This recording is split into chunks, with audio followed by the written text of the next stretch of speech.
ಆತ್ಮೀಯ ವೀಕ್ಷಕ ಬಂಧುಗಳೇ, ಮೊನ್ನೆ ಡಿಸೆಂಬರ್ 21 ವಿಶ್ವ ಧ್ಯಾನ ದಿನ. ಪ್ರತಿಯೊಬ್ಬರು ಕೂಡ ವಿಶ್ವದಾದ್ಯಂತ ಪ್ರತಿಯೊಂದು ರಾಷ್ಟ್ರದಲ್ಲಿ ಕೂಡ ಇರತಕ್ಕಂಥ ಜನಸಾಮಾನ್ಯರಿಗೆ ಇಂದಿನ ಸ್ಪರ್ಧಾತ್ಮಕ ಜಂಜಾಟದ ಜೀವನದ ಜಗತ್ತಿನಲ್ಲಿ ಮನುಷ್ಯ ಮೌನವಾಗಿ ದಿನನಿತ್ಯ ಒಂದು 15ರಿಂದ 20 ನಿಮಿಷಗಳ ಕಾಲ ಧ್ಯಾನವನ್ನು ಮಾಡುವುದರಿಂದ ಮನಃಶಾಂತಿಯನ್ನು ಪಡೆದುಕೊಳ್ಳಲಿಕ್ಕೆ ಸಾಧ್ಯತೆ ಇದೆ. ಈ ಧ್ಯಾನದ ಅಭ್ಯಾಸ ನಮ್ಮ ಜೀವನದ ಭಾಗವಾಗಬೇಕು. ನಿತ್ಯವೂ ಕೂಡ ಧ್ಯಾನವನ್ನು ಮಾಡುವುದರ ಮೂಲಕ ಮಾನಸಿಕ ಶಕ್ತಿಯನ್ನು ಪಡೆದುಕೊಳ್ಳಬೇಕು ಎಂದು ಬೆಂಗಳೂರು ವಿಶ್ವವಿದ್ಯಾಲಯದ ವಾಸ್ತುಶಿಲ್ಪ ವಿಭಾಗದ ಬಿ ಮೌನೇಶ್ ಆಚಾರ್ ರವರು ಉಪನ್ಯಾಸವನ್ನು ನೀಡುವುದರ ಮೂಲಕ ಧ್ಯಾನದ ಮಹತ್ವವನ್ನು ಕುರಿತು ವಿವರಣೆಯನ್ನು ನೀಡಿದರು.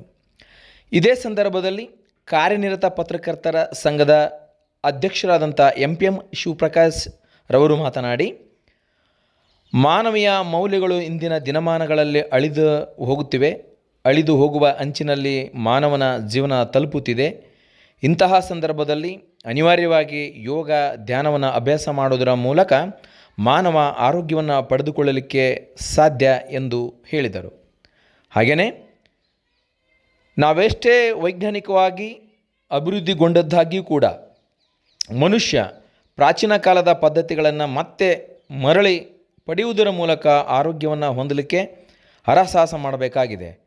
ಇವತ್ತಿನ ಯುವಕರಲ್ಲಿ, ಯುವ ಪೀಳಿಗೆಯಲ್ಲಿ ಅನೇಕ ರೀತಿಯಾದಂಥ ಮಾನಸಿಕ ಚಂಚಲತೆಯನ್ನು ಹೊಂದಿ ಸಣ್ಣ ವಯಸ್ಸಿನಲ್ಲಿಯೇ ದುಶ್ಚಟಕ್ಕೆ ಬಲಿಯಾಗಿ ತಮ್ಮ ಜೀವನವನ್ನು ಹಾಳು ಮಾಡಿಕೊಳ್ಳುತ್ತಿದ್ದಾರೆ.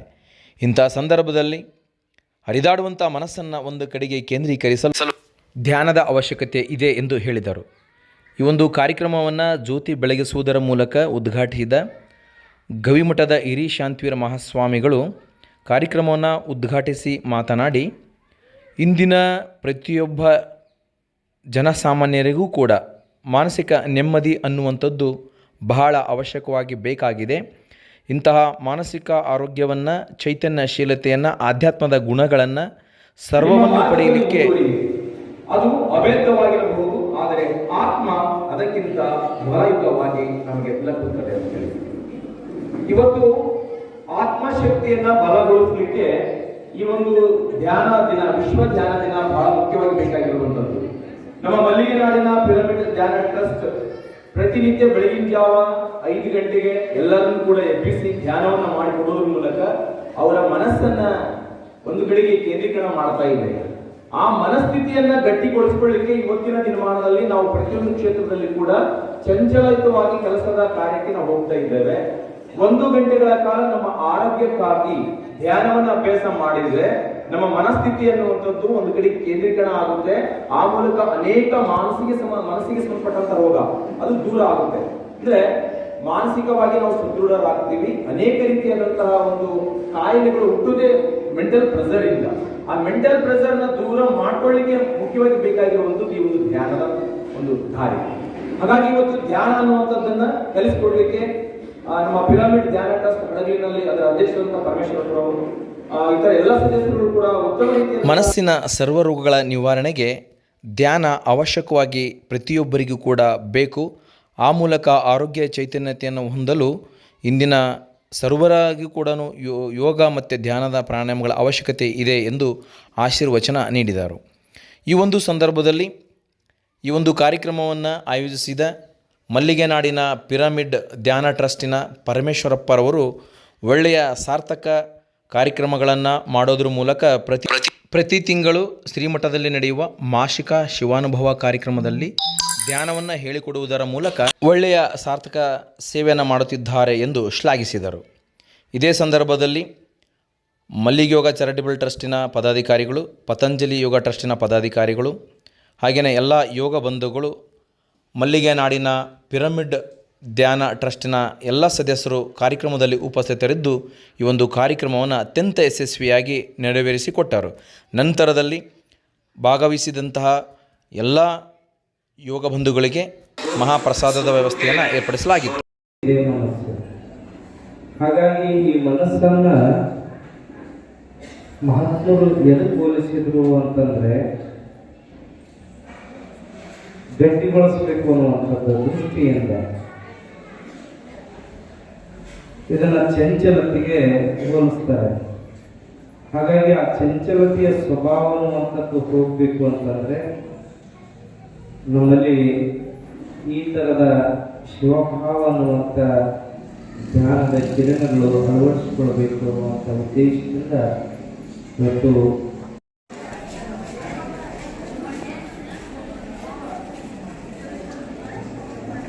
ಧ್ಯಾನ ಟ್ರಸ್ಟ್ ಇವರು ಆಯೋಜಿಸಿರುವಂತಹ ಈ ಕಾರ್ಯಕ್ರಮದ ದಿವ್ಯ ಸಾನ್ನಿಧ್ಯವನ್ನು ವಹಿಸಿರುವಂಥ ಡಾಕ್ಟರ್ ಯಶಾಂತಗಿರಿ ಮಹಾಸ್ವಾಮಿಗಳ ಪಾದಗಳಿಗೆ ಪ್ರಣಯಗಳು. ವೇದಿಕೆ ಮೇಲೆ ಆಸಕ್ತರಾಗಿರುವಂಥ ಎಲ್ಲ ಯೋಗ ಬಂಧುಗಳೇ, ಹಿರಿಯರೇ, ತಾಯಂದಿರೇ, ಮುಂಭಾಗದಲ್ಲಿರುವಂಥ ಎಲ್ಲ ಬಂಧುಗಳೇ,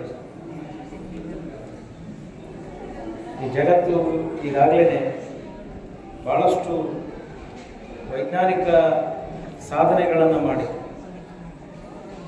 ಮುಂದೆ ಹೋಗಿರುವಂಥ ಸಂದರ್ಭದಲ್ಲಿ ಮನುಷ್ಯನ ಬದುಕು ಭಾಳ ಕ್ಷೀಣಿಸುವಂಥ ಕಾಲಘಟ್ಟದಲ್ಲಿ ನಾವೆಲ್ಲ ಇದ್ದೇವೆ.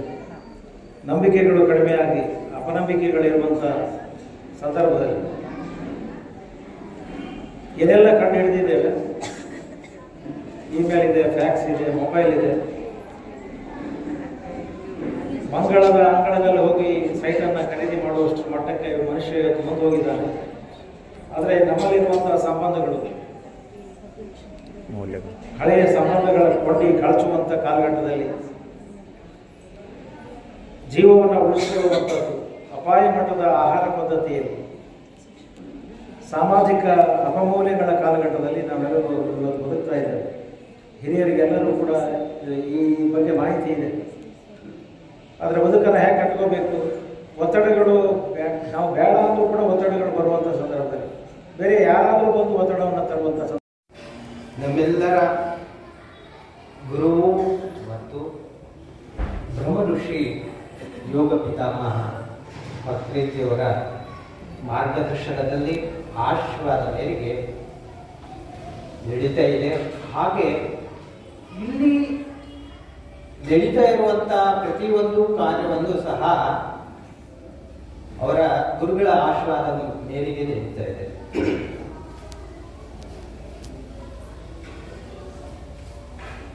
ಅವರು ಕೊಟ್ಟಂತ ಕೆಲವು ಸೂತ್ರಗಳನ್ನ ಎಷ್ಟು ಸರಳವಾಗಿ ಕೊಟ್ಟಿದ್ದಾರೆ ಅಂದ್ರೆ ಬಹಳ ಸರಳವಾಗಿ ಮನುಷ್ಯ ಯಾವುದನ್ನು ಬಿಡದೆ, ಅಂದ್ರೆ ಸಾಂಸಾರಿಕವಾಗಿ ಜೀವನದಲ್ಲಿ ಯಾವುದನ್ನು ಬಿಡದೆ ಎಲ್ಲವನ್ನು ನಡೆಸುತ್ತಾ ಧ್ಯಾನದ ಮಾರ್ಗವನ್ನ, ಹಾಗೆ ಧ್ಯಾನದಿಂದ ಮುಕ್ತಿಯ ಮಾರ್ಗವನ್ನ ಹೇಗೆ ಪಡಿಬೇಕು, ಮೋಕ್ಷದ ಮಾರ್ಗವನ್ನ ಹೇಗೆ ಪಡಿಬೇಕು ಅಂತ ಹೇಳಿ ಬಹಳ ಸರಳವಾಗಿ ಕೊಟ್ಟಿದ್ದಾರೆ.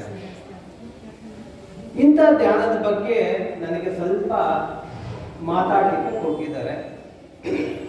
ನಾನು ಧ್ಯಾನದ ಬಗ್ಗೆ ಅಲ್ಪ, ಆದ್ರೂ ನನಗೆ ಗೊತ್ತಿರೋ ವಿಷಯವನ್ನ ಕೆಲವೊಂದು ಮತ್ತೆ ಹೊರಗಡೆ ಶ್ವಾಸದಿಂದ ಹೊರಗಡೆ ಬಿಡೋದು ಈ ತರ 12 ಬಾರಿ, ಅಂದ್ರೆ ಲೆಫ್ಟ್ ಇನ್ ಲೆಫ್ಟ್ ಔಟ್, ಅಂದ್ರೆ ಎಡಗಡೆಯಿಂದ ತಗೊಂಡು ಎಡಗಡೆ ಬಿಡೋದು 12 ರೌಂಡು, ಬಲಗಡೆ ತಗೊಂಡು ಬಲಗಡೆ ಬಿಡೋದು 12 ರೌಂಡ್, ಒಂದು ಕೌಂಟ್ ಆಗ್ತದೆ.